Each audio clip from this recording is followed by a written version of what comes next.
বেশ কয়েক বছর ধরে বাংলা সিনেমা তার চূড়ান্ত খারাপ সময় পার করছে। 2 ঈদ ছাড়া সারা বছর তেমন কোনো সিনেমা মুক্তি পেতে দেখা যায় না।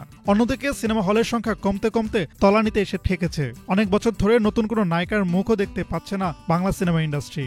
আজকের এই আয়োজনে জানাচ্ছি ঢাকাই সিনেমার কোন নায়িকার কত পারিশ্রমিক। বর্তমান সময়ে ঢাকাই সিনেমার প্রধানতম নায়িকারা হচ্ছেন জয়া আহসান, অপু বিশ্বাস, শবনম বুবলী, নুসরাত ফারিয়া, বিদ্যা সিনহা মিম, পরীমণি, তমা মির্জা, পূজা চেরি, দিঘি প্রমুখ। সিনেমাভেদে এসব নায়িকাদের পারিশ্রমিক এক এক রকম হয়ে থাকে। বর্তমান সময়ে ব্যস্ত নায়িকাদের মধ্যে অন্যতম শবনম বুবলী। দেশের প্রথম সারি গণমাধ্যমে প্রকাশিত এক প্রতিবেদন থেকে জানা যায়, প্রতি সিনেমার জন্য বুবলী পারিশ্রমিক নিচ্ছেন 6 থেকে 10 লাখ টাকা। তবে সিনেমার গল্প ও আয়োজনের উপর নির্ভর করে তা কম বেশি হয়ে থাকে। বসগিরি দিয়ে চলচ্চিত্রে যাত্রা শুরু করেন এই নায়িকা।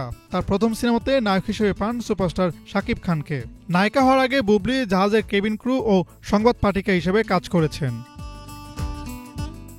বাংলা সিনেমার ক্লাসিক নায়িকা মনে করা হয় জয়া আহসানকে, যিনি 2 বাংলাতেই সমানতালে অভিনয় করে যাচ্ছেন। কাজ করেছেন হিন্দি সিনেমাতেও। ক্যারিয়ারের শুরুতে সিনেমায় তার পারিশ্রমিক ছিল 6 থেকে 10 লাখ টাকা।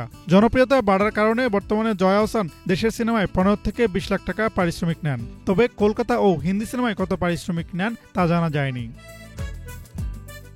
কোটি টাকার কাবিন দিয়ে অপু বিশ্বাস নায়িকা হিসেবে সিনেমার পর্দায় অভিনয় করলেও প্রথম ক্যামেরার সামনে দাঁড়ান আমজাদ হোসেনের কাল সকালে সিনেমার মাধ্যমে। শাকিব খানের নায়িকা হয়ে উপহার দিয়েছেন বেশ কিছু হিট সিনেমা। জনপ্রিয়তার কারণে অপু বিশ্বাস একসময় 15 থেকে 20 লাখ টাকা পারিশ্রমিক নিতেন। কিন্তু বর্তমানে এই নায়িকার হাতে তেমন কোনো সিনেমার কাজ না থাকায় পারিশ্রমিকে বড় রকমের ভাটা পড়েছে। আমার আছে জল চলচ্চিত্রে অভিনয়ের মাধ্যমে সিনেমা জগতে পা রাখেন বিদ্যা সিনহা মিম। বিভিন্ন সূত্র মারফত জানা যায়, প্রথম দিকে মিমের পারিশ্রমিক ছিল 7 থেকে 10 লাখ টাকা। তবে বর্তমানে তিনি প্রতি ছবিতে 15 লাখ টাকা পারিশ্রমিক দাবি করেন। তবে ক্ষেত্রবিশেষ তা ওঠানামা করে। মিউজিক ভিডিওতে মডেল হিসেবে মিডিয়ায় আসেন নুসরাত ফারিয়া। এরপর বেশ কিছুদিন উপস্থাপনাও করেছেন তিনি। 2015 সালে কলকাতার অঙ্কুশ হাজরার বিপরীতে আশিকি সিনেমা দিয়ে প্রথম পর্দায় আসেন তিনি। বিশ্বস্ত সূত্র জানিয়েছে, এই ছবিতে ফারিয়ার পারিশ্রমিক ছিল প্রায় 7 লাখ টাকা। বর্তমানে 10 থেকে 12 লাখ, আবার কোনোটিতে 15 লাখ টাকা পারিশ্রমিক চেয়ে থাকেন তিনি। সিনেমার কাজ কম থাকায় মাঝখানে 10 লাখ টাকার কমেও ছবিতে কাজ করার ইচ্ছে পোষণ করেন বলেও জানা যায়।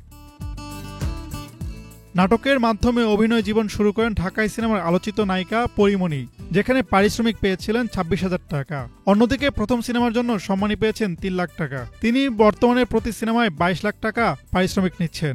দেশের সিনেমায় 22 লাখ টাকা সম্মানী নিলেও কলকাতা সিনেমা ফেলু বকশিতে পরীমণির পারিশ্রমিক ছিল 28 লাখ টাকা।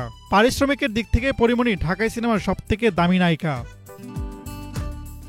সুরঙ্গ সিনেমায় অভিনয় করে আবারও আলোচনায় আসেন তমা মির্জা। এবার ঈদে আসছে এই নায়িকার নতুন সিনেমা দাগি। বর্তমানে প্রতি সিনেমায় তিনি পারিশ্রমিক নিচ্ছেন 10 থেকে 15 লাখ টাকা। অন্যদিকে প্রতি সিনেমার জন্য 10 লাখ টাকা পারিশ্রমিক দাবি করেন পূজা চেরি, আর দিঘি পান 4 থেকে 5 লাখ টাকা। হাসনাত জুবায়ের, বাংলাভিশন, ঢাকা।